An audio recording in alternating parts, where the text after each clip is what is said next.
प्रदेश के सभी कोटेदार साथियों को सादर नमस्कार।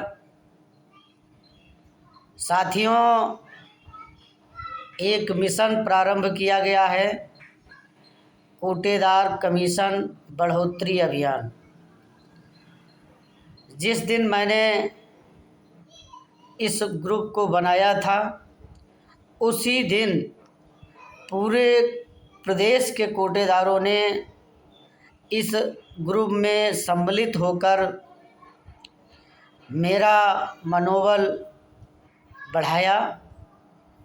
मेरा उन सभी साथियों का मैं बहुत बहुत धन्यवाद व्यक्त करता हूं, जो आपने एक ही दिन में उत्तर प्रदेश का सबसे बड़ा कोटेदारों का ग्रुप बना दिया।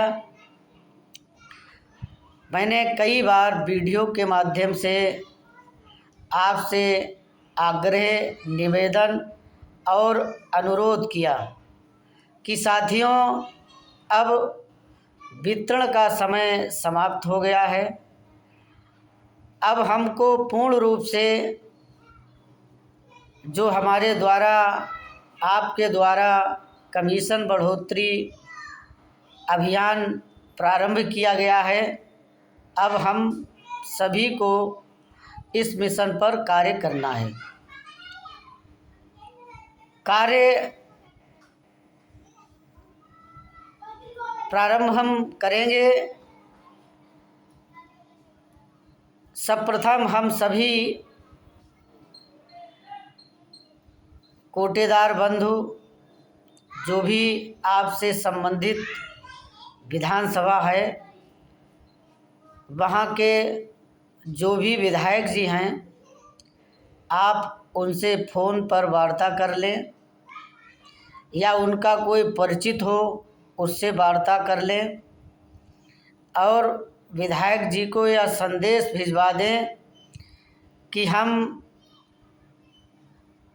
कोटेदार बंधु विधायक जी से बैठकर वार्ता करना चाहते हैं कि इस महंगाई के दौर में अब कोटेदारों का 90 रुपये प्रति कुंटल कमीशन पर परिवार का पालन पोषण नहीं हो पा रहा है, और भी कोटेदारों के पास खर्चे हैं, जैसे कि बिजली का बिल, क्योंकि बग़ैर बिजली के ना तो ई पोस्ट मशीन चार्ज हो पाएगी और ना ही कांटा चार्ज हो पाएगा।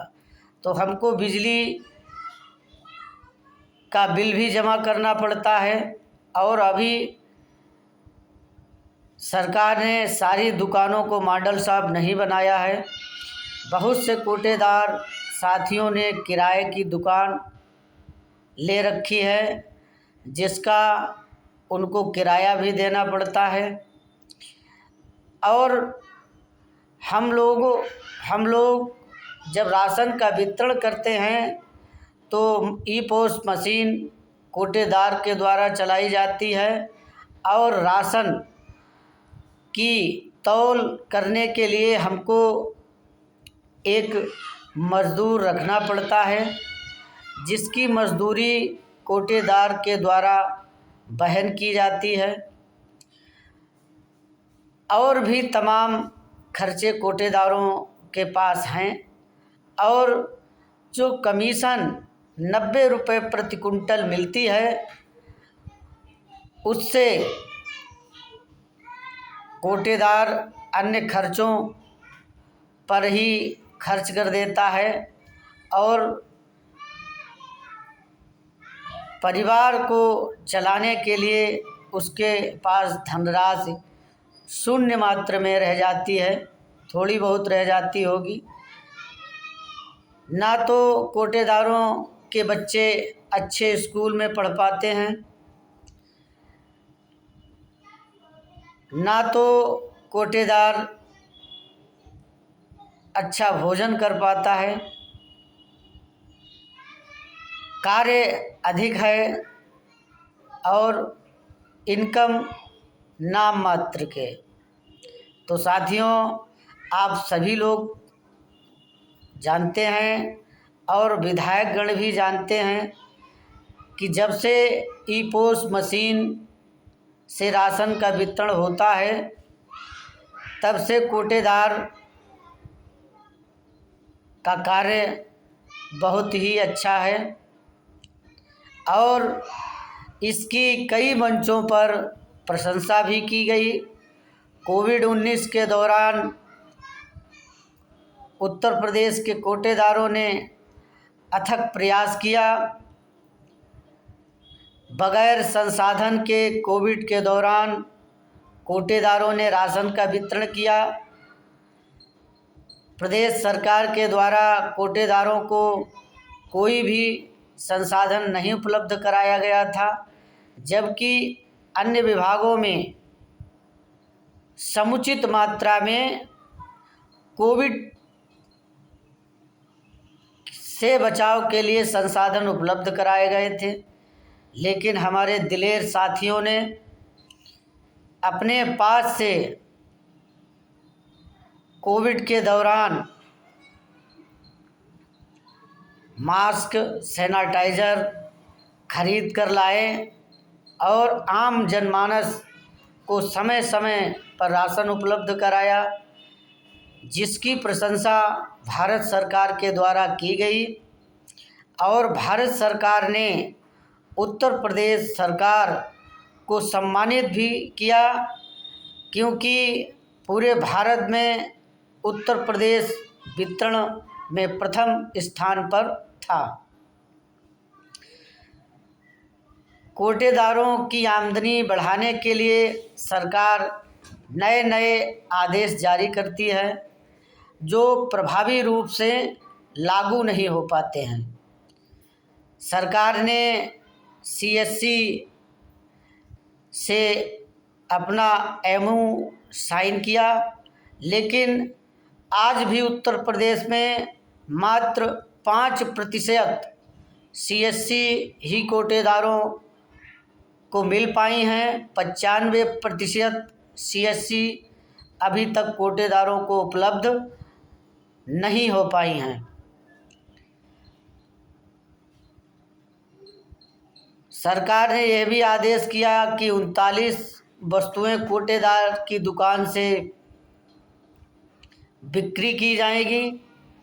ये मैंने देखा है कि बहुत से जनपदों में जब 39 वस्तुओं को कोटेदार साथियों ने बेचना प्रारंभ किया, बहुत से हमारे विभाग के अधिकारी कोटेदारों पर कार्रवाई के लिए नोटिस जारी कर रहे हैं। तो सरकार आमदनी बढ़ाने के लिए इस तरीके के आदेश जारी करती है जो प्रभावी रूप से लागू नहीं हो पाते हैं। साथियों, अभी दिल्ली में बैठक हुई जिसमें खाद्य राज्य मंत्री भारत सरकार प्रहलाद जोशी जी ने कोटेदारों की आमदनी बढ़ाने के लिए एक नया आदेश जारी किया है, जिसमें कोटेदार के यहाँ से भारत चावल, भारत आटा और भारत दाल की बिक्री की जाएगी। साथियों, हम सभी जानते हैं कि उपभोक्ता कोटेदार के यहाँ पर सिर्फ सब्सिडी युक्त सामान ही लेना पसंद करता है और जो फुल रेट पर कोटेदार के यहाँ वस्तु बिकती है उसको उपभोक्ता लेना पसंद नहीं करता है। तो ये साथियों, ये सरकार के द्वारा जो भी आदेश हो रहे हैं और सरकार अपनी मंशा के अनुरूप जो भी कोटेदारों की आमदनी बढ़ाना चाहती है, इससे कोटेदारों की आमदनी नहीं बढ़ पाएगी। मेरा सभी कोटेदार साथियों से निवेदन है, सभी प्रदेश के अधिकारियों से अनुरोध है, सभी विधायक गणों से अनुरोध है और सभी सांसदों एवं उत्तर प्रदेश सरकार में माननीय मंत्रीगणों से भी अनुरोध है कि कोटेदारों की तरफ अपनी नज़र को रखें और इनका दुख दर्द सुने। अन्य प्रदेशों की भांति उत्तर प्रदेश के भी कोटेदार को सम्मान से जीने का हक दिलवाएं और कमीशन 200 रुपये प्रति कुंटल कराएं। साथियों, 29 अगस्त की बैठक के बाद किस तरीके से हमको अपने जनपद में कार्य करना है, जो भी साथीगण लखनऊ 29 अगस्त की बैठक में शामिल होना चाहते हैं, उनका वहाँ पर बैठक में बहुत बहुत स्वागत है। वहाँ पर आएं और अपने विचार को आम कोटेदार, जहाँ पर हम और आप और अन्य पूरे प्रदेश के कोटेदार साथी बैठे होंगे, वहाँ पर अपना सुझाव दें और वहाँ पर बैठक के बाद पूरे प्रदेश के जनपदों में कमीशन बढ़ोतरी अभियान पर कार्य प्रारंभ हो जाएगा। साथियों, अगर मेरे द्वारा अगर कोई भी बात आपको बुरी लगे तो मैं क्षमा प्रार्थी हूँ। मैंने पहले भी कहा था और आज भी कह रहा हूँ, मैं निस्वार्थ भाव से आपकी सेवा में हूँ। मुझे अपने परिवार से, कोटेदारों से बेहद प्रेम है और मैं अपना परिवार का ही सदस्य कोटेदार साथी को समझता हूँ। साथियों, संयोगवश अगर मुझसे कोई गलती हो जाए तो मैं पुनः एक बार आप सभी से क्षमा प्रार्थी हूँ। कोटेदार एकता जिंदाबाद। जय हिंद, जय भारत।